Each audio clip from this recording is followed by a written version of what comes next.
ते तुसी भी सोचा जरूर करो यार, एक तरफ खत्म नबुव्वत दे डाकू, एक तरफ मसीतां दे स्पीकर लाण वाले, एक तरफ मुमताज नूं फट्टे लाण वाले, मुमताज नूं दहशतगर्द करार देण वाले, मैचां वास्ते मसीतां बंद करन वाले, मिर्जाइयां नूं भैण बिरा कहण वाले, उन्हां नूं कीमती असासा, ये सारियां गल्लां ते जिउं जी बकरी दे सिंह नहीं होणगे ते सिंह दित्ते जाणगे क़यामत नूं। हुजूर ने फरमाया इतना अदल दा दिन होना है, सिंह वाली बकरी मारिया बगैर सिंह दी बकरी नूं, हुजूर ने फरमाया उन्होंने रब सिंह देगा, मेरे सामने मार इनू। मेरे आका दे उस वेले आंसू मुबारक जारी हो गए सन ए फरमान सुना दिया,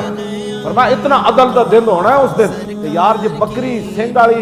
बगैर सिंह तो मारे तो उन्होंने सिंह दिते जाणगे, उस दिन ये अदल नहीं होना कि जिन्हें डाके मारे खत्म नबुव्वत आप बाहर आओ, जिन्हें उन्होंने वोट दिते बाहर आओ, जिन्हें उन्होंने सपोर्ट की बाहर आओ, जिन्हें उन्होंने नारे लाए बाहर आओ, ते नाल उत्थे ये भी ऐलान होना है जेड़ा हिफाजत वास्ते ठंडियां हवावां फैजाबाद बैठे रहे वो भी बाहर आओ।